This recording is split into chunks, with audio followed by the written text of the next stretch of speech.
Bueno, la persona de Cristo, uno ve que pasan los siglos y la persona de Cristo es insoslayable.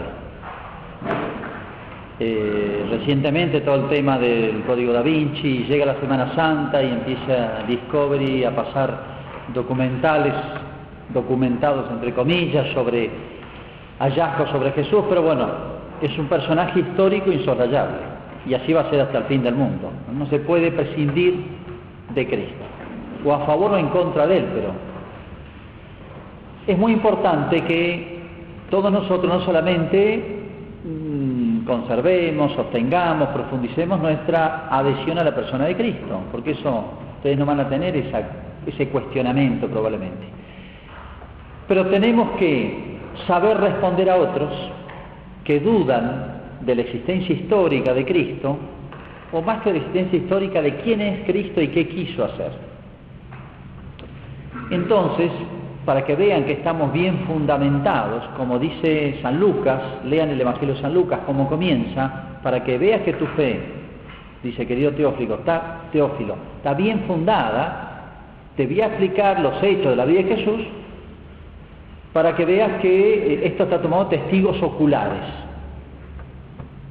Así como San Lucas se preocupó de fundamentar la fe en Cristo, nosotros a 2000 años podemos volver atrás para que sepamos que nuestra adhesión a Cristo no es a un fantasma, a una invención, o hemos deformado, como se nos acusa, las enseñanzas de Cristo. Y no solamente eso, sino que Cristo, bien conocido, por eso es tan importante, bien conocido, bien presentado, bien ubicado, vamos a tratar de hacer un recorrido rápido, demasiado rápido, y los invito a profundizarlo. La persona misma de Cristo en la historia bien profundizada es el mejor argumento que podemos llamar de credibilidad. Este hombre fue totalmente distinto a los demás hombres. Aquí hay algo extraordinario, único, tan humano y tan sobrehumano a la vez. Entonces, quien se enfrenta con Cristo tal cual como Cristo es, sin deformaciones, tiene que acabar diciendo, aquí hay alguien que es hombre verdadero y hay algo más que lo humano, que no se explica si no es por una acción divina. Bueno, la historicidad de Cristo. Yo voy a ir un poquito más allá de lo que me pidieron, más allá, bueno, o más a otro lado. ¿Se puede probar la existencia de Jesús? Surgen aquí muchas preguntas, yo temo desviarme del tema porque muchos dicen, ojo con este argumento, la existencia de Cristo, lo que enseñó Cristo, lo que hizo, todo es una cosa de fe. Una cosa es la fe y vos crees lo que quieras, no hay problema, sostener lo que quiera Cristo. Y otra cosa es la historia o la ciencia. Una va por un carril y otra por otro. No acepten jamás ese planteo porque es falso. Lo que yo creo es susceptible de pruebas científicas, o sea, la existencia histórica y las enseñanzas de Jesús, la existencia real de este ser que se llamó Jesús, hijo de María, es más fácil de probar que la existencia de Julio César o de Napoleón o de... Entonces no acepten el planteo, por aquí va la fe, por aquí va la historia, las pruebas históricas, el método histórico, el método científico. Nunca acepten la oposición ciencia y fe, que es lo que está en el fondo. Como diciendo, vos querés creer en los marcianos, creé. Querés creer en el arcángel Moroni del libro del Mormón, creé. Hay estudios hechos sobre la historia de los mormones y el libro del Mormón y el arcángel Moroni, desde el punto de vista arqueológico, histórico, y se les viene todo abajo. ¿Por qué? Porque no pueden probar, qué sé yo, los mormones hablan de que habían luchas, batallas, carros de guerra. En América no se conoció ni la rueda, ni el caballo, ni los carros de guerra, ni el acero para las armas. Entonces, ahí hay un dato arqueológico. Entonces, ¿cómo me explican que habían grandes batallas de estos pueblos que habían acá en América? Entonces, se les viene abajo, no puede ser. Entonces, ¿la fe qué es? ¿Es una fantasía? No acepto eso. La fe es lo más fundado que hay. hay pruebas de la existencia de Jesucristo. Yo le dijera a ustedes, háblenme de Julio César, y me tendrían que traer los historiadores de la época que hablan de Julio César, para explicarme con qué autoridad habla uno de otro, qué batallas hizo, qué sé yo. Me tienen que dar documentos fidedignos que me muestren que César existió y que hizo tal y tal campaña y que fue emperador, etc. Bueno, me dan documentos. ¿Hay documentos de la existencia y de las enseñanzas de Jesús? Sí, hay distintas clases de documentos. Unos documentos de los historiadores romanos. Ojo que Israel, si ustedes ven el mapa de lo que era el Imperio Romano, era gigantesco. Israel es un puntito. Entonces, uno pensaría, si Jesús fue tan importante, ¿por qué no le dedicaron más? Pero Israel, ¿qué era para un romano? Nada, era un puntito, pero en un mapa gigantesco. No obstante, dos de los principales historiadores romanos, los pueden consultar, uno se llama Tácito y otro se llama Suetonio, hablan de Jesucristo. Año 115, hace poco que ha muerto San Juan, o sea, todos los discípulos de los apóstoles viven. No se puede distorsionar algo, o es muy cercano a las fuentes. Y un historiador de oficio, cuando hace una afirmación, ve documentos, estudia, como era Tácito, es un historiador de profesión. Bueno, habla del gran incendio de Roma del año 64, famoso de Nerón, que destruyó gran parte de la ciudad. Y dice que Nerón le echó la culpa a una nueva secta llamada cristianos. Esto escrito en el año 115. O sea, 50 años después de estos episodios que va a narrar, que es el incendio de Roma por Nerón, en el año 64. Por ahí murieron mártires San Pedro y San Pablo, por esta época, bajo Nerón. Cristo, dice un historiador romano, de quien procede este nombre, de esta secta, fue ajusticiado por orden del procurador Poncio Pilato. No se basó en los evangelios este historiador, no tiene ni idea que existe. Esta condena reprimió en sus principios la perniciosa superstición de los cristianos, ¿no? Pero luego surgió de nuevo, no solo en Judea, donde el mal había tenido su origen, sino también en Roma surgió, a donde confluye todo lo abominable y deshonroso y encuentra siempre secuaces. Todo el mundo que quería triunfar iba a Roma, como nosotros vamos a Buenos Aires. Bueno. Esto es un historiador romano que no tiene ni idea de la historia de Israel, ni estuvo en Israel. Otro historiador, Suetonio, también importantísimo, dice, hablando de la biografía de Nerón, Suetonio escribió la biografía de los emperadores, dice, en la de Claudio dice que Nerón expulsó de Roma a los judíos por los constantes disturbios que provocaban a causa de un tal Cristo. ¿Qué es lo que pasaba? Esto lo sabemos por otros lados, por los Hechos de los Apóstoles, que de los judíos que había, algunos se convierten, recuerdan los viajes de San Pablo, predican en las sinagogas, algunos se convierten, se hacen cristianos, son los judeos cristianos, se convierten en paganos también. Entonces los judeos cristianos y los paganos se hacen cristianos. Pero los judíos que no se convertían, seguían siendo judíos. Y entonces, dentro de los judíos, quedaron internamente divididos y peleados a muerte.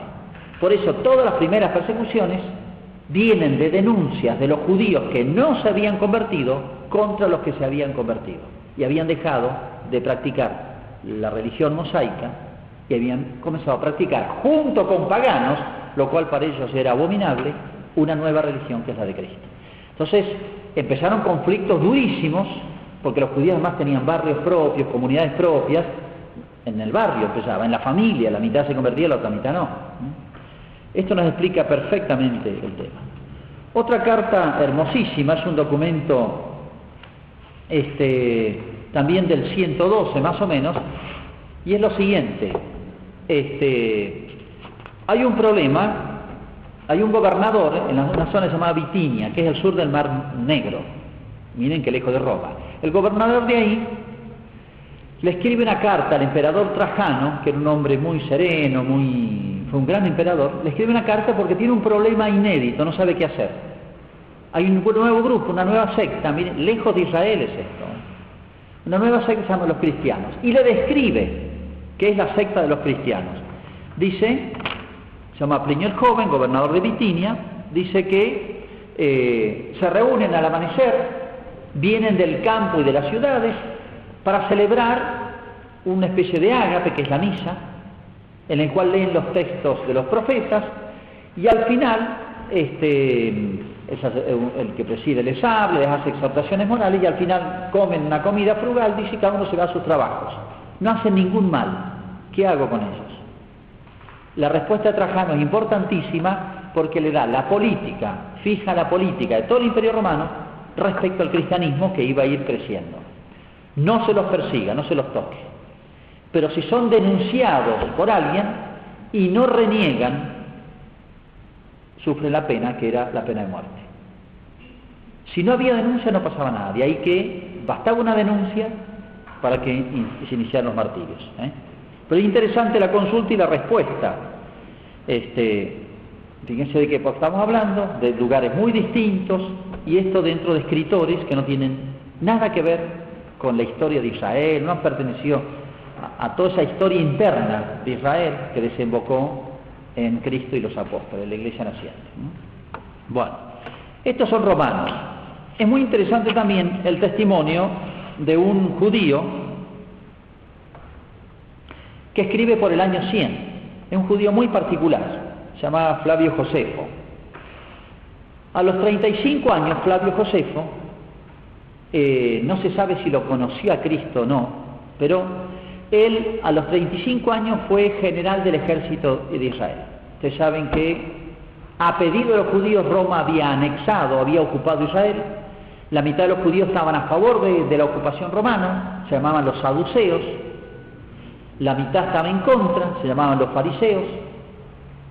Algunos de la secta de los fariseos más que propugnaban una guerra, una especie de guerra de guerrillas contra Roma, se llamaban los celotes. Bueno, pero Israel estaba dividida, acuérdense, entre fariseos y saduceos, estaban peleados a muerte. Y los dividía una cuestión política. Este hombre, Flavio Josefo, se llamaba José. José es un nombre judío y Flavio es un nombre romano. Este hombre era general del ejército israelí. ¿Por qué? Porque después de lo de Cristo hubieron revueltas y los judíos quisieron levantarse contra Roma. Y Roma mandó las legiones y se acabó. Israel no podía luchar contra las legiones romanas. Uno de los generales judíos era Flavio José. Cae prisionero y, según cuenta una tradición, le dijo al entonces general romano, que era Tito, le dijo: en no sé cuánto tiempo serás emperador.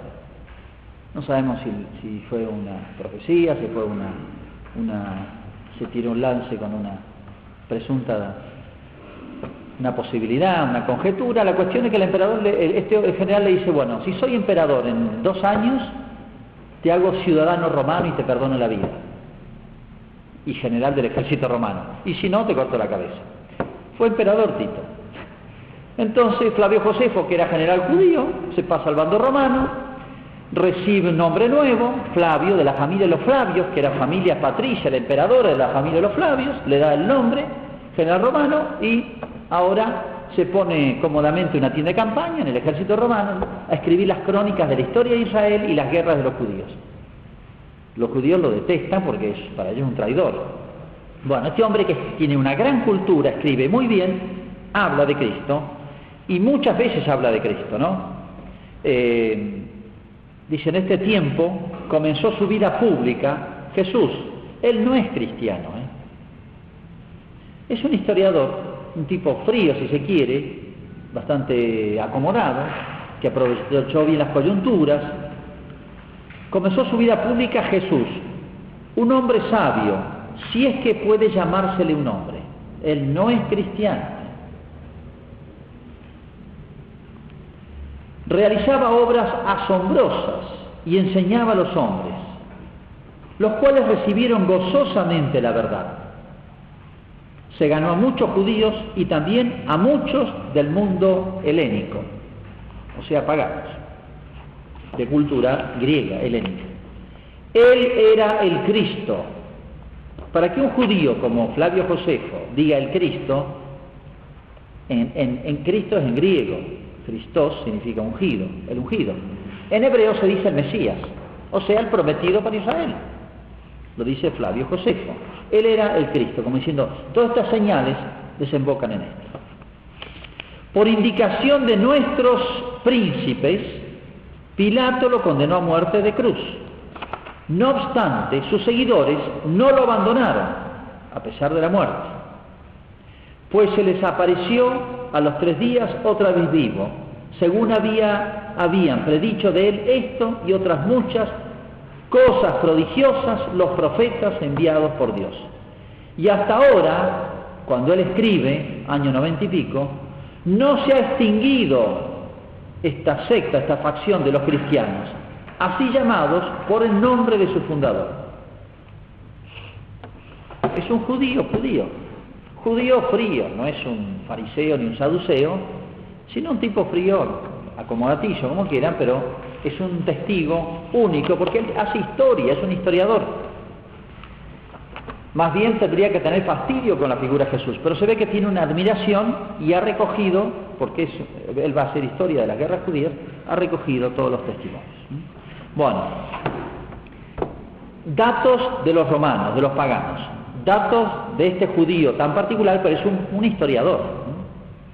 Podríamos traer los datos, pero es de muy segunda importancia, los famosos apócrifos, en que se armó todo el lío con el Evangelio de Judas hace poco. Los apócrifos son escritos más bien del año 200 en adelante, y empiezan a proliferar mucho, 180 en adelante, casi todos de origen gnóstico, una especie de secta que para avalar su doctrina gnóstica pretendían, ellos hacían escritos en el año 180, 200, hasta el año cerca de 400, y lo atribuían, para adquirir autoridad, a alguno de los apóstoles, o a San Pablo o a alguno de los 2 apóstoles. Bueno, son escritos que no tienen nada que ver con los apóstoles, ¿no? La mayoría, pero hay algunos que no son gnósticos, son escritos, por así decir, ingenuos, que reflejan algunos datos sobre la vida de Cristo que pudieran ser verídicos. Y los más antiguos escritores del año 200, 250 y 300, cristianos, a veces lo citan como una autoridad. Por ejemplo, el nombre de San Joaquín y Santa Ana son tomados de los apócrifos no gnósticos. Los famosos Melchor, Gaspar y Baltasar son tomados de los evangelios de estos apócrifos. Apócrifo no significa malo. Hay apócrifos, significa no inspirado, no significa malo. La mayoría son gnósticos, pero hay algunos rescatables. Y otros episodios de la vida de Jesús que de alguna manera están incorporados a la tradición de la Iglesia. Bueno, ellos hablan, por supuesto, de la vida de Jesús como un personaje. O sea, hagamos la hipótesis de que Cristo no existió, una hipótesis de locos, porque nadie lo sostiene. ¿De dónde salen todos estos documentos? ¿Quién los inventó? ¿Quién inventó una figura tan descomunal como la de Cristo que engendró un movimiento tan grande? Imposible. O sea, la hipótesis de que Cristo no haya existido es absolutamente descartable. O de que Cristo no haya sido el personaje extraordinario es también descartable, por lo que voy a seguir argumentando. Bueno, pero a veces estamos acostumbrados a no usar como documento histórico los 4 evangelios, porque les dicen, no, son escritos de fe, entonces no valen como documentos históricos. No acepten jamás eso. Los 4 evangelios son documentos históricos, así como las crónicas y los anales de Tácito y Suetonio, historiadores romanos, valen como documentos históricos. Los 4 evangelios valen como documentos históricos. Le van a decir no, porque son escritos de fe. ¿Ven la oposición entre la fe, en este sentido de la objeción que les ponen a veces, significa fantasía, un sueño, una cosa inventada totalmente, una cosa subjetiva? No acepten jamás eso. ¿Son escritos de fe? Sí, los que escribían, claro que tenían fe en Jesucristo, pero estaban dando datos históricos. No solamente el comienzo del Evangelio de San Lucas, quiero que veas que todo esto es, tu fe en Cristo está bien fundada, me voy a basar en testigos oculares. Entonces, el hecho de que sean escritos de fe no significa que sean mentiras. Es igual que un tipo que tenía fe, escribía sobre San Martín, las crónicas del general Espejo, era un creyente, sí, entonces no vale porque el general Espejo era católico. ¿Qué tiene que ver? Entonces, ¿se dan cuenta? Tengan cuidado de no dejarse apabullar con argumentos que son falsos. Es más, el hecho de que sean gente de fe y quieran enseñar lo de Cristo, da más garantía de que no van a mentir, de que no tenían intereses políticos, económicos, ideológicos, etcétera, de otro tipo, que iban a falsificar una historia por propia conveniencia.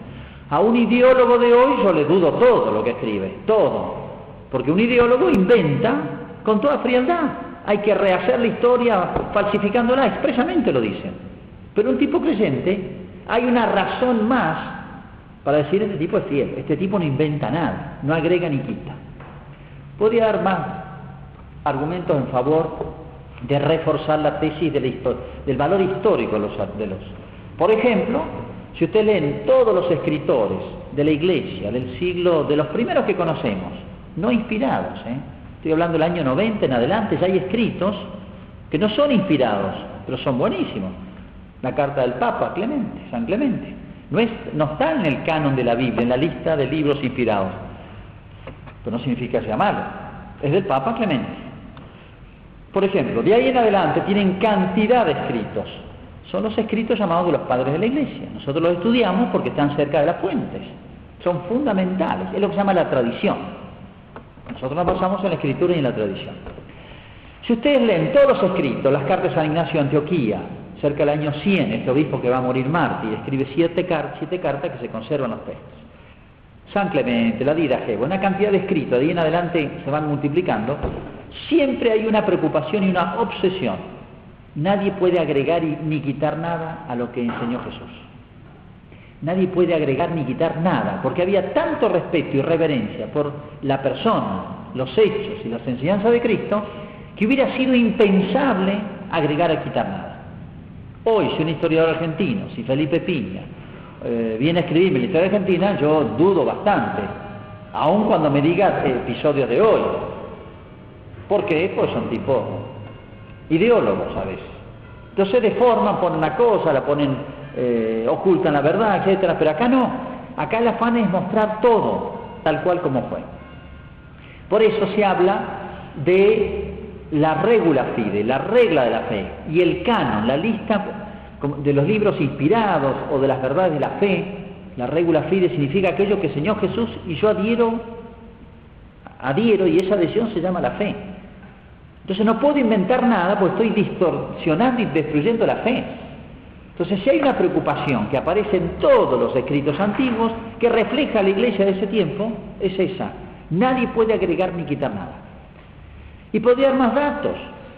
Desde el el concilio de Nicea, que en realidad fue el segundo, 325, estamos más tarde, pero la tradición pesaba mucho. Ellos lo que hacen, el valor de la tradición. Se discutía la divinidad de Cristo, si era Dios o una emanación inmediata a la divinidad, una tesis gnóstica. Decían los gnósticos que era una divinidad emanada de la primera divinidad, pero estaba en un segundo orden. Se juntó un concilio ecuménico universal. Entonces, ¿qué es lo que se preocuparon de establecer? A ver cuál era la enseñanza de los apóstoles. Fíjense, cuando ustedes leen los Hechos de los Apóstoles, dice, se reunían, estaban unidos en la enseñanza de los apóstoles. ¿Por qué pone la enseñanza de los apóstoles? Porque los 12 apóstoles eran la garantía que dejó Jesucristo de que su enseñanza va a seguir tal cual, como Él la dejó. En otras palabras, conociendo la historia de la Iglesia, conociendo la época de los primeros cristianos, era impensable que iban a falsificar las enseñanzas de Cristo. Un historiador serio, todavía no estamos hablando de un creyente, pónganse en el lado de una persona que por primera vez le hablan de Cristo, que quiere seriamente documentarse. Cualquier persona seria ve todo esto y dice, sí, realmente no puedo dudar, no digo de la historicidad de Cristo, de la existencia, sino de la veracidad de esos escritos que se llaman los Evangelios. Bueno, los Evangelios, hubo toda una corriente, se llamó el racionalismo, que es lo que origina, no lo que es originado por, sino lo que origina la famosa Revolución Francesa. El racionalismo viene de antes, principio del siglo XVIII. Bueno, el racionalismo es una corriente que dice que todo lo que no se puede explicar racionalmente o científicamente, pero entendiendo científicamente la ciencia experimental o la ciencia físico-matemáticas, eso es ciencia. La filosofía y la teología no son ciencia para los racionalistas. Lo que exceda eso no existe. Es un a priori esto. Y uno dice, ¿por qué? Tiene que demostrarme eso. Es falso. Bueno, el racionalismo dijo, para destruir la Iglesia, dice, bueno, se basa en un presunto Cristo cuya historia está narrada por escritores que inventaron, para adquirir fuerza en la sociedad, inventaron lo que se llama Nuevo Testamento, pero en realidad son escritos del siglo IV. Para poder disputar con otras religiones que sostenían el imperio, ya que el cristianismo era perseguido, inventaron esto, inventaron un personaje fantasioso, como la mitología inventó los héroes, Hércules, las hazañas de Hércules, o Zeus, o Minerva, etc. Bueno, inventan todas las fantasías de la mitología, todos esos inventos, pero los cristianos hicieron su invento, y copiaron, todo esto lo pone Dan Brown en su libro también, el Código Da Vinci, y copiaron fantasías, héroes nacidos en madres vírgenes, etcétera, que después son llevados al cielo por un carro de fuego. Inventaron todas estas fantasías tomadas de la mitología griega y latina. Es la tesis de los racionalistas del año 1700 y algo en adelante, cada vez más furibunda. Después de la Revolución Francesa fue terrible. Y hay gente que se lo creía, pero dio pie esto a que en el cristianismo se profundizara y se estudiara. Bueno, vamos a estudiar a ver si la cosa es así. Si vamos a estudiar los evangelios, claro, los originales no los tenemos. En esa época escribían en papiros, luego empezaron a escribir en pergamino. El papiro es de un material fácilmente no dura 50, 80 años, según si son zonas húmedas o no. Se destruye fácil, salvo que tenga unas condiciones de conservación. Entonces los papiros fácilmente se destruían. Después se escribió en pergaminos y eso duraron más. Del año 300 en adelante más o menos se usa más el pergamino. Pero bueno, se ha hecho todo lo que se llama el estudio crítico. Vamos a ver si esto que ustedes llaman los 4 evangelios tiene fundamento en lo que se llama la crítica del texto. A ver, ¿de dónde salió esta copia? Vamos a buscar las copias más antiguas. Y así fueron remontándose y bueno, obviamente, muchísimo antes del siglo IV hay textos de los evangelios. Por ejemplo, hay autores del año 200 que citan los 4 evangelios. ¿Cómo lo van a escribir 200 años después si hoy lo cito? Entonces, todo ese tipo de pruebas se extremaron y bueno, culminadas las pruebas, bueno, se llegó al testimonio que ya se sabía, pero ahora están los documentos científicos. Ahora esto es científico.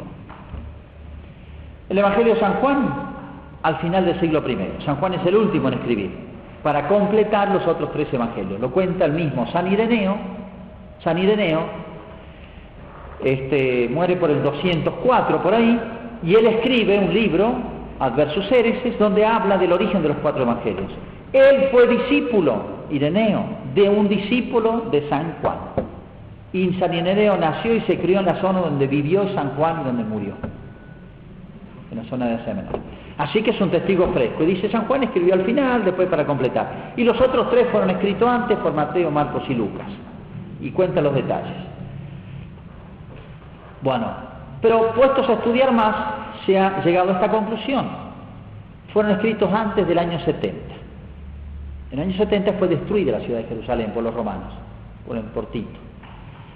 Y los 3 evangelios, Mateo, Marcos y Lucas, ya estaban escritos, porque describen la destrucción de Jerusalén de modo profético, anunciada por Cristo, no como un hecho ya pasado. Le hubiera venido bien la destrucción de Jerusalén para demostrar que lo que Cristo dijo se cumplió. Pero no solamente eso, se concluyó con datos de la arqueología, que son científicos, que los evangelios Mateo, Marcos y Lucas, llamados sinópticos, están escritos antes del año 70, en concreto entre el 50 y el 70. O sea, en la época de los apóstoles. Si hubieran mentido, todo el mundo decía, pero esto están inventando. Bueno, recientemente, hace unos 20 años, en el año 50, se descubrieron las famosas cuevas de Qumran. Habrán oído hablar de eso. Por casualidad, un pastor encuentra un agujero en una montaña en Israel, cerca del Mar Muerto, empieza a cavar, encuentra tinajas, las abre, rollos. Famosas comunidades de Qumran, sobre el río Jordán, que huyen, sellan las grutas donde vivían, sellan sus escritos en las tinajas con cal y huyen para salvarse de la invasión, de la presencia de las legiones romanas que venían a reprimir la revuelta judía. En el año 70 fue destruido el templo, esto es un poquito antes. Ven que la cosa viene mal y se van, y dejan todo sellado. ¿Qué significa esto? Que los documentos que vamos a encontrar en estas cuevas son anteriores al año 70. Eso históricamente comprobado. Flavio Josefo habla mucho de esta historia de los esenios, que sellaron todo y se fueron. Y otros historiadores. Bueno, ¿qué encontraron en las cuevas de los esenios? Bueno, una cantidad de escritos, por ejemplo, Isaías completo. Es genial porque con eso los textos más antiguos de Isaías completos eran, póngale, del año 800, y trozos de Isaías del año 600, un poquito atrás, 400. Pero con esto, los escritos que tenían los esenios ahí eran del año 100 a.C., más o menos 50. ¿Qué significa? Que vamos a dar un salto hacia atrás, hacia los originales, en copias más cercanas a los originales. Y encontramos el texto completo de Isaías, de los profetas muchos y otros escritos. Pero, oh, sorpresa, hace 20 años, poco menos, un biblista, es español, se llama O'Callaghan, tiene un apellido irlandés, pero es español, una eminencia, entre los pedacitos, porque bueno, hay toda una historia de los escritos del Qumran. Los árabes que encontraron eso, lo partieron en pedacitos para venderlo en pedacitos más caros, hasta que los descubrieron y bueno, ya estaban partidos, bueno, han tenido que reconstruir de cosas minúsculas. Encuentra un texto que no lo ubica, no sabe de qué es, porque habían distintas clases de escritos en Qumran. Habían escritos llamaban de la comunidad, una regla de la comunidad, por ejemplo. Habían escritos del Antiguo Testamento. Y habían otros escritos. Entre esos otros escritos encuentran este, curioso. Ahora, con las posibilidades que abre la computación, tenía una combinación de letras en griego. No calzaba con ningún escrito clásico en griego, ni del Antiguo Testamento, ni nada. Hasta que salta que esto coincide exactamente con un texto del Evangelio de San Marcos. Se estudió y se profundizó, se le dio mil vueltas, hoy es históricamente probado. Ese pedacito de papiro que se encontró en la cueva, creo, hay toda una catalogación, son como 12 cuevas, creo que es el Q5, ese pedacito responde al Evangelio de San Marcos, hoy probado científicamente. ¿Qué significa? Que si en el año 70 se llama la cueva y hay un pedacito del Evangelio de San Marcos y nadie lo metió, en el año 70 estaba escrito. Una prueba más a todas las que ya había de que los evangelios son anteriores al año 70. ¿Qué significa eso? La proximidad a Cristo. Y que los autores que escribieron, y esos escritos se difundieron porque encontramos los evangelios allá en Asia Menor, en el Mar Negro, allá arriba, hacia Arabia, hacia Egipto, hacia España, bueno, que se difundieron por todos lados, eran documentos verídicos. Si yo me hubiera puesto a inventar, imagínense que hoy ustedes inventan sobre, qué sé yo, sobre el gobierno de Menem, inventan toda una historia fantasiosa, que Menem vino de otro planeta, que qué sé yo, bueno, puede ser, ¿no? Y qué sé yo, y después murió y subió al cielo, resucitó y hizo milagros, bueno, y ustedes con eso fundan una secta acá en San Luis y todo el mundo le cree y eso se traduce en 10 lenguas. Están los testigos para decir, che, pero ustedes están locos, esto es un disparate, si yo lo he conocido, mi padre lo conocieron, esto no hubiera prosperado jamás, hubiera sido imposible. Bueno, que personas murieran mártires Desde el año 60, desde el principio, o sea, lo matan a San Esteban, lo matan a Santiago Apóstol, por una fantasía que inventó un loco. Hagan la hipótesis contraria, por absurdo. ¿Sería posible que los tipos se dejaran matar por un personaje que no existió? ¿O un personaje que inventó un loco, haciéndole un superhombre, que hizo milagros, profecía, que enseñó extraordinariamente? Miren, esa hipótesis, históricamente, humanamente, es un disparate. Conclusión, los evangelios no solamente está probado científicamente que son anteriores al año 70, por lo cual escritos por contemporáneos de los apóstoles, o tal vez de Cristo. San Marcos es la transcripción, San Marcos era el escriba de San Pedro, porque Pedro predicaba, Marcos lo escribía. Y San Lucas informa como historiador, el prólogo es de un historiador, sobre todo por testigos oculares, para que vea que esto es histórico. Bueno, son documentos históricos los evangelios. Olvídense por ahora que son inspirados, eso después. Además de ser históricos, son inspirados. Pero por ahora, ustedes son no creyentes. Valen como documentos históricos, como vale lo de Tácito, lo de Suetonio, lo de Flavio Josefo, sí, vale, y más, porque son judíos, y más porque estuvieron presentes en los hechos. Suetonio y Tácito escriben desde Roma y se informan, de mil maneras se informan, tiene valores, pero estos estuvieron ahí. Entonces tiene un valor excepcional, o sea, los documentos sobre la vida, la existencia, la vida, las enseñanzas, hechos de la vida de Cristo, los documentos históricos son los 4 evangelios. Aunque una persona no creyera, o sea lo que fuera, no los tiene que aceptar, como tiene que aceptarme al general Espejo cuando me habla de las campañas de San Martín. Los tiene que aceptar porque son documentos históricos. Entonces, establecido esto, podemos leer los evangelios con tranquilidad de documentos históricos, porque claro, detalles tan grandes como nos traen los evangelios, o los hechos de los apóstoles, las cartas de San Pablo, supera completamente a los datos de los otros historiadores. Entonces, aunque ustedes no se acuerden los nombres de memoria y todo, pero si alguien le impugnara la existencia de Jesús, o si hay documentos históricos, sobran documentos. Es más, este es todo un tema, hoy está estudiado, hay libros y libros escritos. Si ustedes toman las grandes obras de la antigüedad, por ejemplo, las obras de Homero o de Virgilio, nadie duda que esta obra de Virgilio viene de un escritor romano, etc. Pero el original de Virgilio no está. ¿Qué hay? Copias. Hay copias. Bueno, ningún libro de la antigüedad goza de cantidad de manuscritos, calidad de manuscritos, coincidencia entre los manuscritos como la Biblia. Evidentemente, tuvo más éxito Cristo que Virgilio. Entonces, la cantidad de papiros, pedacitos o citas, etcétera, de los evangelios son infinidad. Ustedes se van a remontar hasta el año 200 y van a encontrar, miren, la Didaché, escrita en el año 90, con todas citas del Antiguo Testamento y del Nuevo. O sea, se leían. Entonces la gente ya los aprendía de memoria. Ninguna obra de la antigüedad, de los clásicos griegos o latinos, goza de tantos, de una cantidad de documentos para aproximarnos a los originales y con tanta seguridad, seriedad, coincidencia como los evangelios. Entonces soporta la más grande crítica de los racionalistas, y es más, la crítica de los racionalistas que decían que eran del siglo IV, que habíamos inventado toda una fábula para convencer a la gente, nos dio pie para poder investigar, y de ahí, una vez más, nos viene bien, como decía San Pablo, oportet esse hereses. Es bueno, es necesario que haya herejes, opositores, porque así brilla más claramente las enseñanzas de Cristo o los hechos de Cristo.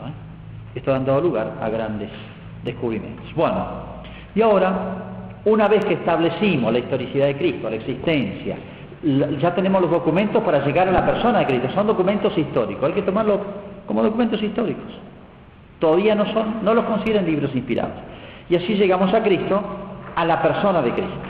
Y ahora, esta larga introducción me va a hacer tener que ir muy rápido. Vamos a ver las distintas facetas de Cristo. Ya estamos en contacto con Cristo, como podríamos decir, estamos en contacto con Napoleón o con Julio César o Tutankamón. Un personaje histórico. Vamos a ver quién es.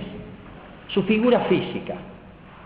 Tiene una foto de Cristo, que es la Santa Síndone, que cada vez se descubren cosas más extraordinarias, que ha soportado todo el embate de la ciencia, entre comillas. ¿Quieren investigarlo científicamente? Vengan, aunque no tengan fe, estudien la Santa Síndone. Ya conocerán el tema, cada vez se descubren más cosas con los métodos modernos. Bueno, es realmente una foto de Cristo impresionante. Bueno, uniendo eso a los textos evangélicos, uno dice la persona física de Cristo. La persona física de Cristo tiene que haber tenido una presencia, porque no es solamente lo físico, sino lo físico con todo la personalidad física va unido a la personalidad inseparablemente, a la personalidad, al temperamento y a la personalidad, al carácter de la persona. Uno piensa no solamente en la figura del rostro de Cristo, varonil, esa expresión serena que hay en la Santa Síndone, bueno, una mezcla de dolor y de paz, etcétera, sino que hay muchos hechos.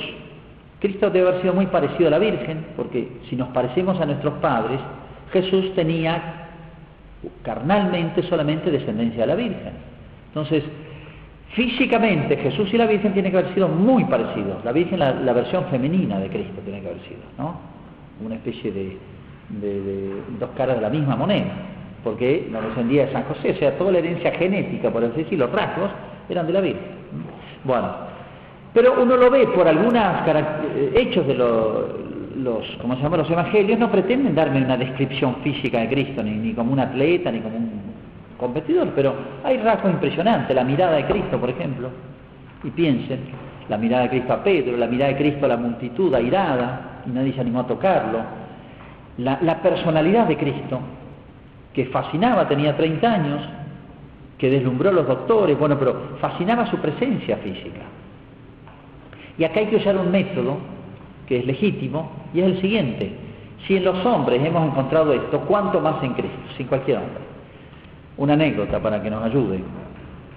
Cuando Alemania ocupa Italia, en la Segunda Guerra Mundial, un delegado del Führer, Hitler, va a verlo al Papa, a imponerle condiciones como un rendido.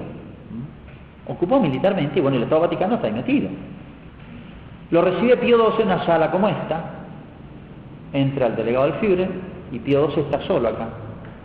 Entonces, el ritual, cuando se va a ver al Papa, le explicaron al delegado del Führer: usted tiene que besarle la mano, arrodillarse con la rodilla izquierda, etcétera. Si usted desea hacerlo, si usted es católico. Entonces dice el delegado del Führer: yo no voy a hacer absolutamente nada, para mí el Papa es un hombre más, es más, un vencido de la guerra, de un país pequeño, bueno, se iba a negar a hacer todo.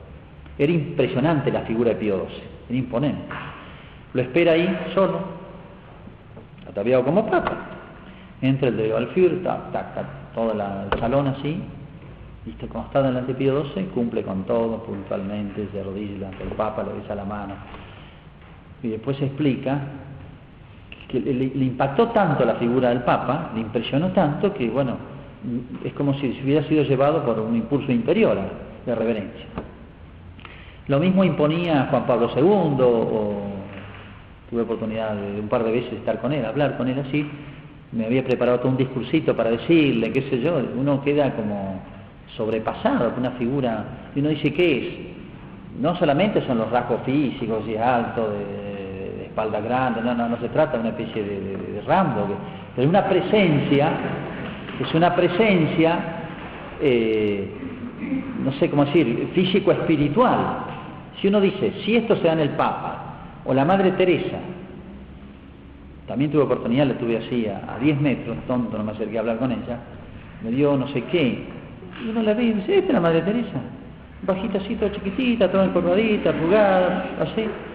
Esta es la Madre Teresa que paralizó todo el Senado de Estados Unidos, ¿se acuerdan? Cuando le habló todo el Senado sobre el aborto, y lo dejó a todo ahí, nadie se animaba a contestar. El presidente americano se da vuelta en la silla nervioso. Bueno, las Naciones Unidas, los hizo rezar a todo el mundo, las Naciones Unidas, centro de la masonería, del ateísmo, los hizo rezar a todos. La Madre Teresa, bueno, ahora vamos a rezar a Dios, un Padre Nuestro, no sé qué, y la oración de San Francisco, le dio el papelito de la oración de San Francisco, y así todo rezó la oración de San Francisco. esta monjita que no era ni un militar, ni una especie de comando del ejército norteamericano para operativos especiales, ¿no? Bueno, uno dice esa presencia físico-espiritual, lo que tiene que haber sido la persona de Cristo, ¿no? La presencia de Cristo. Bueno, su aspecto físico, acá hay que dejar lugar un poquito a la imaginación, ¿no? Uno dice la mirada de Cristo, las palabras, los silencios de Cristo que ante, ¿cómo se llama? Herodes, el diálogo con Pilato, Cristo el hecho homo, aquí el hombre, Cristo flagelado delante de la multitud, que despertaría admiración y despertaría odio, como despertó. La interesa, bueno, esto entramos ya en otro tema, ante la muerte que convierte al centurión romano. Sigamos, hagámosle un test a Jesucristo. Esto sería muy interesante si ustedes estudian psicología. No he encontrado cosas como hubiera deseado, pero sería muy interesante con todos los test que se hacen ahora, hágale un test, cualquiera. El del arbolito, no sé, cualquiera. El de Roger, tal vez no sea posible hacer eso, pero se le puede hacer un test a Jesucristo a través de los datos históricos que encontramos en los evangelios. A ver si es una personalidad equilibrada. Una personalidad, para ser equilibrada, normal, tiene que equilibrar 3 elementos. Los elementos afectivos de la sensibilidad, llamados pasiones, sentimientos, afectos, como quieran llamarlo, más o menos estamos en el mismo campo. La personalidad, el aspecto volitivo, la voluntad. Y un tercer elemento, el aspecto intelectual, la inteligencia, distintos tipos de inteligencia, y ocupa un lugar en la personalidad humana la inteligencia. Bueno, son 3 elementos que a veces están o suelen estar muy desequilibrados en el ser humano, en nosotros. Hay personas que son puro sentimiento, y entonces no piensan demasiado, sino que le impactan los argumentos sentimentales, afectivos, etcétera. Es una dimensión del hombre, pero puede desproporcionarse. En Cristo estaban los sentimientos. Es impresionante ver desde sentimientos estéticos, vean las parábolas, las descripciones que hace de las parábolas, significa una observación de la naturaleza extraordinaria. Sentimientos humanos ante el dolor, ante los niños, ante los que sufrían. ¿Se acuerdan el ciego que le gritaba y una multitud le aclamaba a Cristo? Era un personaje importantísimo. Un ciego nadie le daba bolilla, gritaba, lo hacían callar al pobre tipo. Cristo paró todo, lo hizo traer. Y no estaba ante las elecciones Cristo, no venía a las elecciones. No estaba haciendo campaña política, nada. Bueno. La personalidad atractiva de Cristo fascinaba. Seduce a la multitud, seduce a la multitud. Significa tenía lo que se suele llamar hoy, en psicología, esa capacidad de comunicación.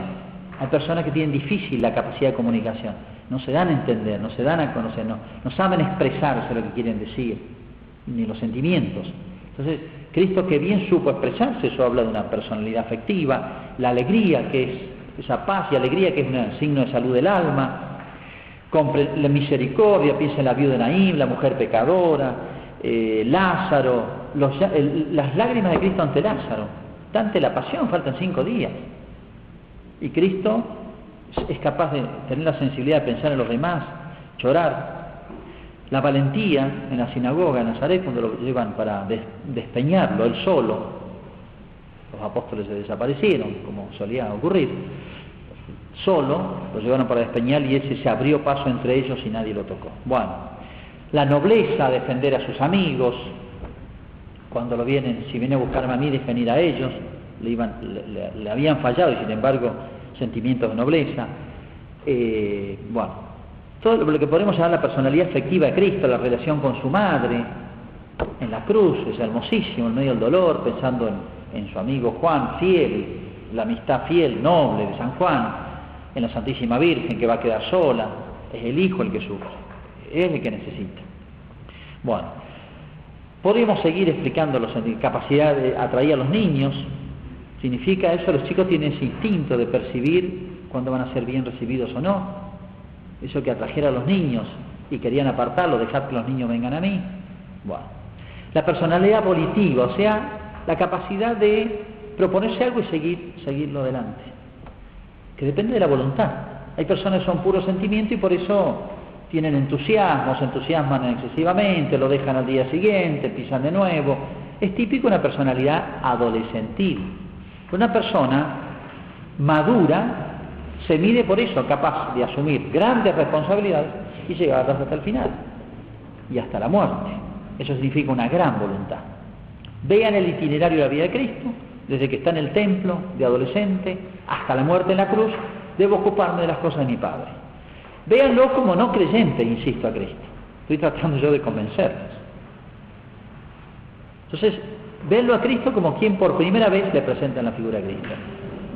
Hay muchas personas que a esta edad han tenido un itinerario tan lineal, a pesar de las dificultades, que eran enormes, y sabía que el centro era Jerusalén, no podría haber negociado, lo dejan hasta los amigos, los que lo defendían, los más íntimos de él. ¿Quién defiende a Cristo? Y sin embargo sigue solo, subo a Jerusalén. Y decía, Lucas va mostrando muy bien eso, seguía subiendo decididamente a Jerusalén, sabía que iba a morir, profetiza su muerte y todo.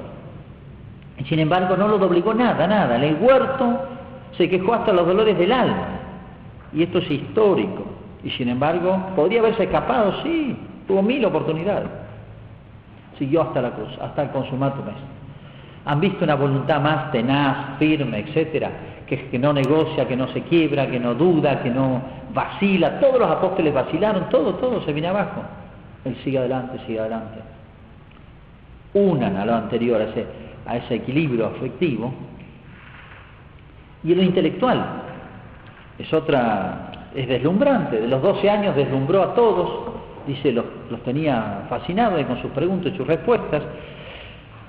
Y es hermoso, bueno, Cristo dice, su doctrina es totalmente original, no la copió de nadie, no aprendió de nadie, porque no fue a la escuela, ni estaba lejos de las escuelas, grandes escuelas de Jerusalén, se crió en las afueras, en el lejos, probablemente en el oficio de San José, y sin embargo presenta una grandeza y originalidad que no copia de nadie Jesucristo. Si ustedes ven las distintas, lo que se llama la doctrina de Mahoma, es una mezcla de la vieja religión árabe con algo de la religión judía. Eso es el Islam. Le saca, simplifica, lo que no se comprende lo achica, bueno, eso es el Islam, son 3 o 4 principios nomás. Pero es robado todo. Es como un traje fabricado, un traje de payaso, hecho con parches, con recortes. Es un refrito.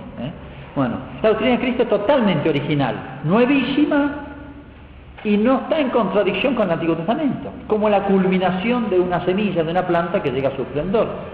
No he venido a abolir la ley, sino a darle plenitud. No le pudieron demostrar nunca que estuviera contra la ley de Moisés, sino que la superó, sin negarla, fue más allá. Habría que ver cada punto. O sea, la doctrina de Cristo es originalísima en la historia de un joven que ni siquiera cambia. Porque tomen los grandes filósofos ustedes, tipos inteligentes como Hegel. Uno dice, el primer Hegel sostenía esto, el segundo Hegel esto, el Hegel antes de morir sostuvo esto.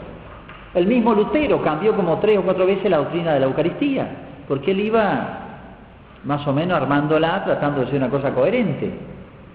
Cristo lo que enseñó el primer día, que no lo aprendió de nadie, lo enseñó el último día, sin escribir jamás nada.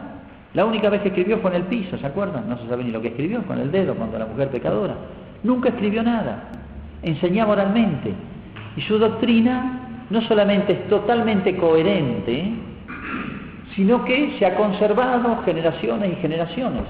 Explíquenme esto, me lo tienen que explicar. La genialidad de Cristo de hablar de las cosas más simples y de las cosas más sublimes.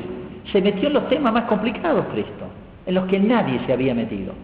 Si ustedes ven la doctrina de Confucio, son todas normas morales, tipo refranes, sabiduría popular, lo mismo lo de Mahoma, etcétera.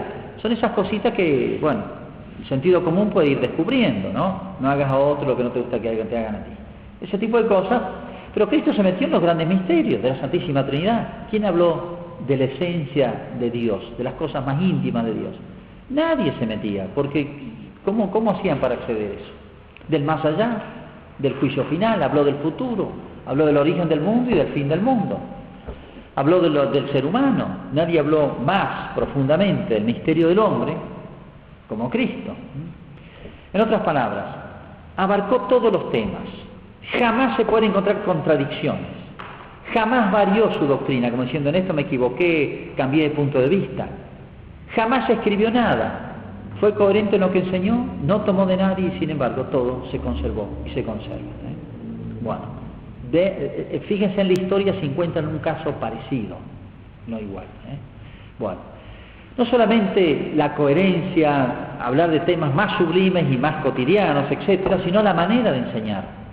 Enseñaba con autoridad y no como los escribas y fariseos, con autoridad moral, con certeza, con convicción. Y supo inventar un género nuevo, es un invento, un género que inventó Jesucristo, se llama las parábolas. Las parábolas, no hay antecedentes en la literatura antigua, es un tema, es verdad, discutido esto, pero la tesis más probable es que es un invento de Cristo, un género nuevo. ¿Qué es este nuevo género de enseñanza?, decían los escribas y fariseos. Este joven enseña de una manera que lo entiende un niño, una parábola, los chicos lo entienden, y le entiende un genio y puede sacar cosas extraordinarias en una especie de cuentito. De las cosas espirituales, que es difícil acceder a las cosas espirituales. ¿Quién se anima a meterse en el mundo de las cosas sobrenaturales y explicarla con metáforas naturales? Sino una persona que conoce. Entonces, explíquenme esta genialidad de Cristo. Cristo analizado como no creyentes. Ustedes tendrían que decir, es un genio Cristo. Es un genio y fascinó a los genios de la antigüedad. San Agustín era un monstruo antes de convertirse, brillante. Era el mejor orador del imperio, los 22 años. Era el orador del emperador.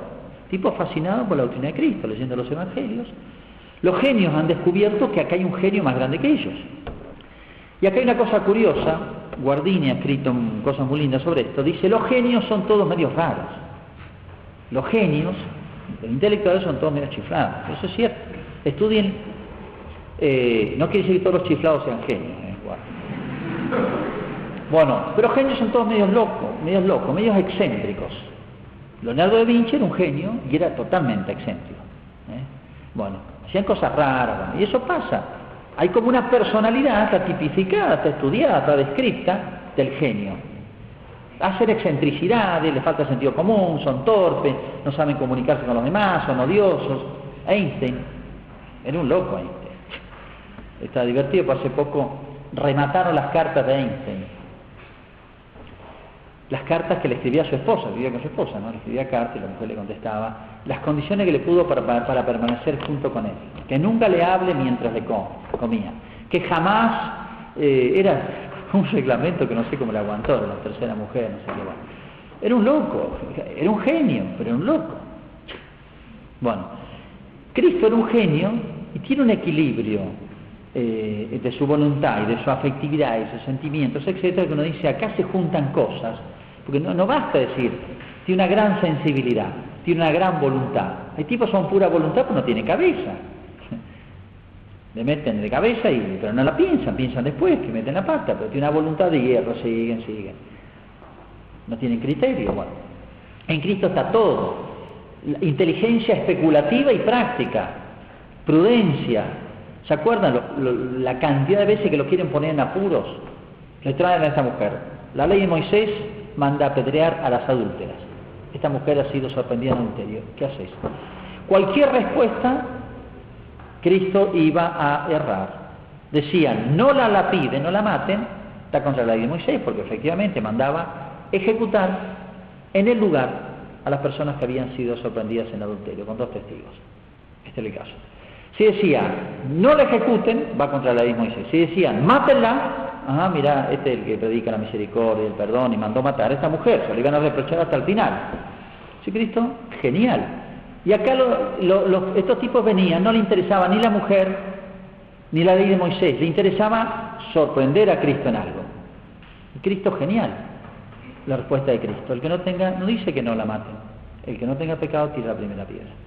Entonces, les hace confesar su pecado a los que lo tenían y se creían puros, logra perdonar a la mujer, que era de alguna manera víctima, era culpable, pero también víctima, y se lo hace ver, y los tipos se van confesando su pecado y no lo acusan a Cristo. Sale inocente Cristo y la inocencia y perdonada la mujer.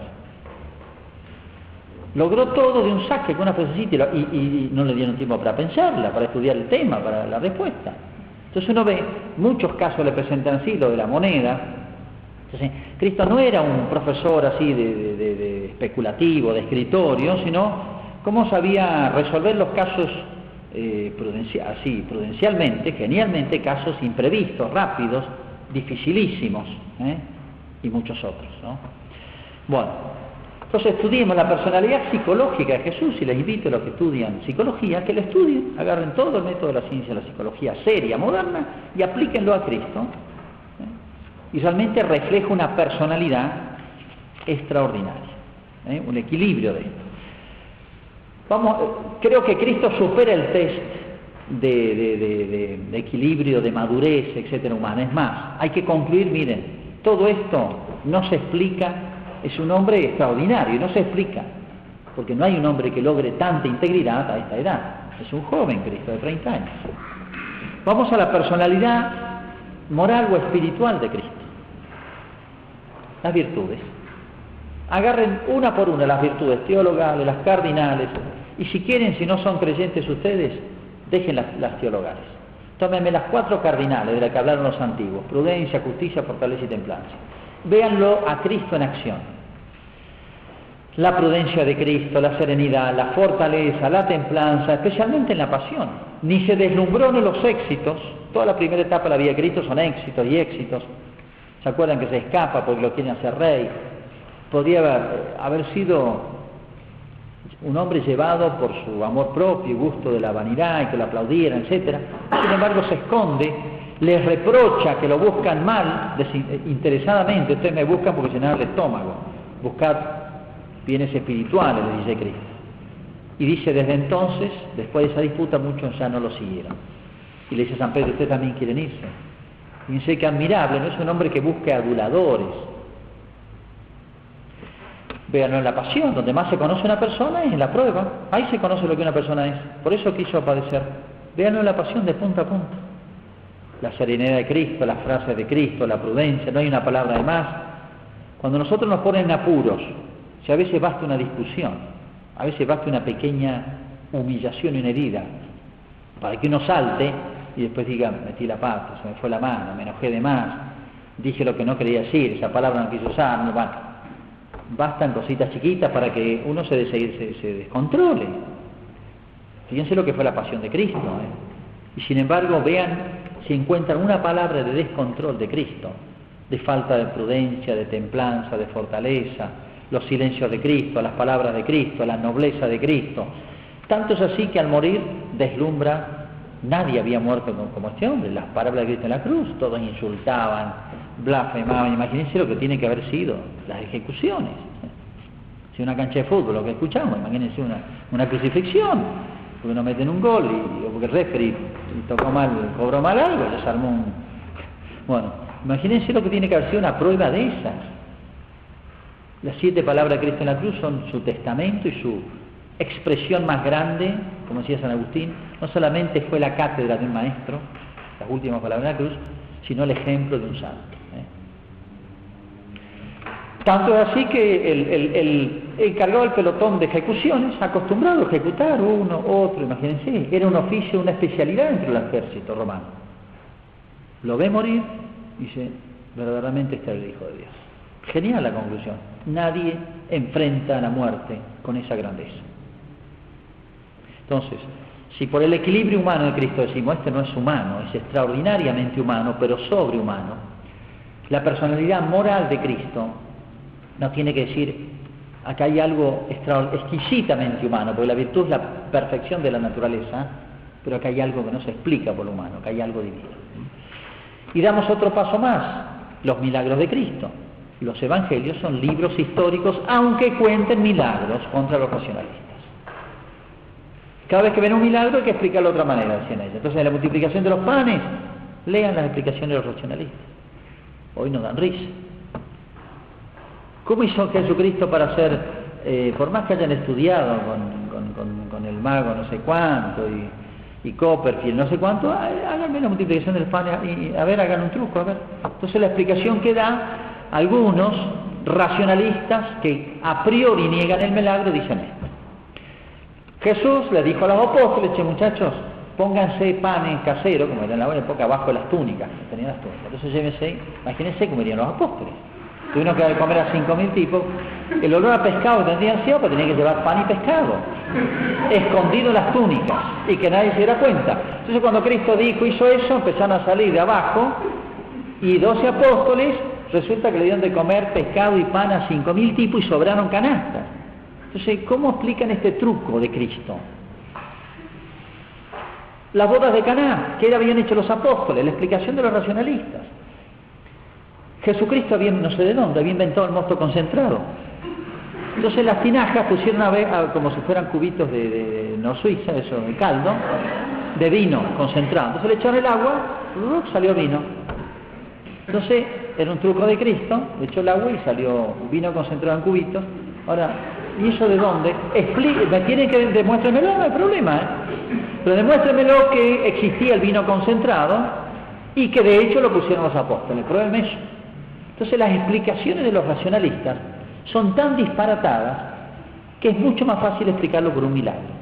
Como lo dice la Escritura, sí, fue un milagro y se acabó. Y los testigos oculares son los testigos del milagro. Ven a dónde se llega por estos a priori de los racionalistas, que son irracionales. Los a priori de los racionalistas y las explicaciones que dan son lo más irracional que pueda haber. Pero el racionalismo no ha muerto. Dan Brown, el del Código de Vinci, resucita todos los argumentos de los racionalistas para explicar la resurrección de Cristo por Hércules o el mito de no sé quién. Bueno, los milagros, es imposible. Además, si la gente arrastró a la gente es porque hacía cosas extraordinarias. Y si los libros históricos coinciden, sin ponerse de acuerdo, de escribir los milagros, han existido milagros. Bueno, la otra gran prueba, los milagros, es una expresión de la omnipotencia de Dios. Y Cristo, fíjense cómo los hacía. ¿Los santos han hecho milagros? Sí. ¿En la historia hay milagros? Sí. Pero los milagros que han hecho los santos han sido cuando ellos menos lo pensaban o sospechaban. Pero Cristo hacía cuando quería y como quería. Yo te lo mando, levántate. A la tempestad dijo, cálmate. Jamás ningún santo ha hecho así. Y si ustedes quieren, prueben. Cuando hay una tormenta, bueno, que pase la tormenta. O sea, el único que tiene autoridad para hacerlo como quiere, cuando quiere, porque es el autor del milagro, no el instrumento, como puede ser un santo, un hombre, puede ser instrumento de milagro, sí. Porque esto hacía cuando quería y como quería, o sea, el modo de hacerlos, y masivamente, y bueno, sobre la naturaleza, sobre la vida, sobre las enfermedades, resucitó muertos, bueno. Esto es único, nunca, jamás en la historia. Miren, Mahoma no hizo ningún milagro.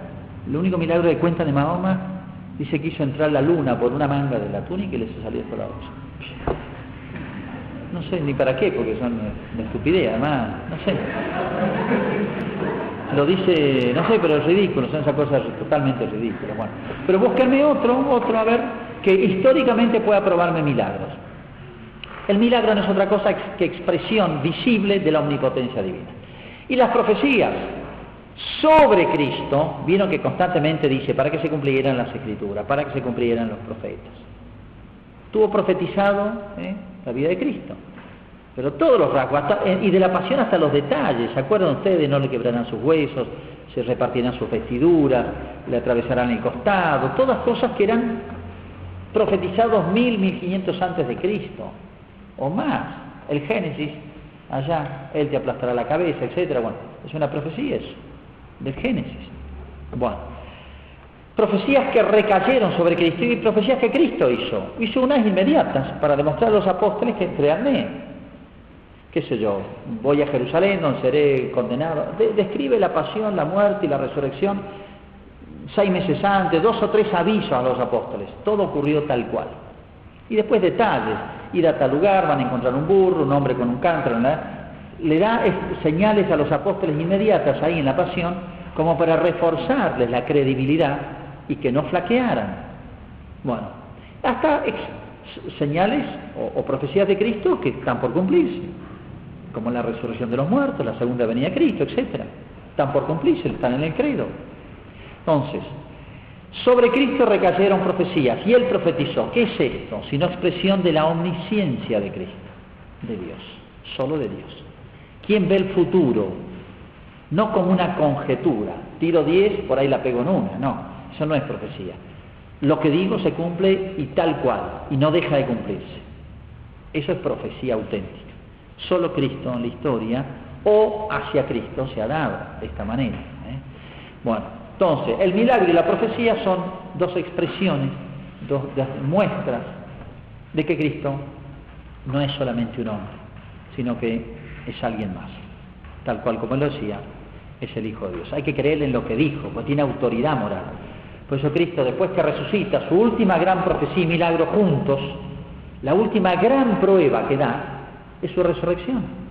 La profetizó: al tercer día resucitaré. Y se autorresucitó, un milagro. Un milagro que profetizó. Ahí se juntan las dos cosas. Por eso cuando Cristo se aparece y se despide de los apóstoles y les dice: tengo toda autoridad en el cielo y en la tierra, acaba de dar, después de cientos de pruebas, acaba de dar la última fresca, la última doble gran prueba, milagro y profecía juntan, Cristo resucitado. Por eso dice: tengo toda autoridad en el cielo y en la tierra. Hoy diríamos en el universo. Eso significaba cielo y tierra, todo, en el cosmos.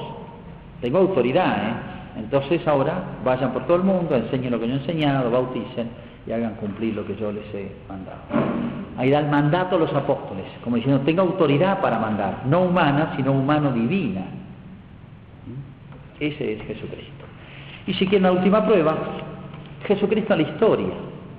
En la historia. ¿Qué prueba da la historia de Jesucristo? Ninguna persona, tomen todos los que quieran, tomen cualquier personaje y compárenlo con Cristo, ha sido tan amado y tan odiado como Cristo en la historia hasta hoy. Hoy se odia a Cristo. Todo el odio religioso que hay, y que ustedes por ahí lo ven en nuestro país, aunque es tenue aquí en Europa, es terrible el odio a lo religioso. Lean las biografías de San Juan Bosco, por ejemplo, esa época era terrible. El odio que había a San Juan Bosco, que se dedicaba a los chicos, qué mal hacía, lo quisieron matar varias veces. Odios y amores, pero no era por San Juan Bosco, era por el sentido cristiano que tenía eso. Bueno, las grandes persecuciones, la guerra civil española, ¿qué sentido tiene una guerra? Cavar tumbas, sacar cadáveres de religiosos, de obispos, sacerdotes, sacarlos a la calle, cadáveres de años o décadas, o usar los ornamentos, profanar las iglesias, destruir los templos. ¿Qué valor estratégico tiene todo eso? ¿Qué sentido una guerra? Si no es el odio a lo sagrado, el odio a Cristo. Véanlo en las grandes guerras religiosas, con fondos religiosos, como en la Revolución Francesa, casi todas las iglesias góticas y románicas, que eran una maravilla en Francia, tan rotas las imágenes por el odio a la religión, a Cristo. El odio era porque ¿qué valor militar tenían las imágenes de piedra de un frente de una iglesia? Vean la guerra española, vean la guerra mexicana, la de los cristeros.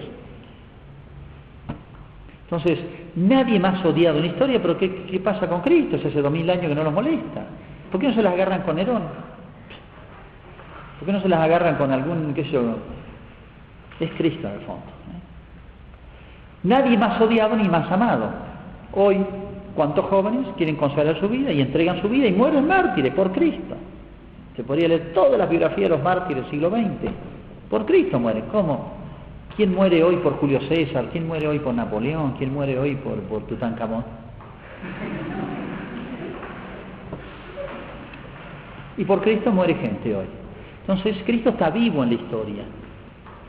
Y es insoslayable la persona de Cristo. Entonces, junten todos estos argumentos, por si ustedes todavía siguen sin creer. Entonces al menos me tienen que decir, bueno, al menos hay que escucharlo a Cristo porque es alguien extraordinario. Hombre perfectísimo, no le encuentro ni una falla hasta el día de la muerte. No hay nada. ¿De qué? ¿Quién podrá acusarme de pecado? Dijo Cristo una vez. Nunca lo digan eso ustedes. ¿Quién de ustedes me puede encontrar un defecto? Cristo lo dijo y todos callaron. Judas dice, he pecado entregando sangre inocente. Judas podría haberse justificado. Pilato, no encuentro ningún delito en este hombre, buscaban testigos falsos. Cuando llega el momento culminante, buscarle algo, nada, no hay nada de qué agarrarse. Díganme si han encontrado una personalidad así en la historia. Entonces, nuestra conclusión es Cristo es hombre perfecto y es Dios. Por lo tanto, podemos decir, como San Pablo, yo sé en quién me he confiado.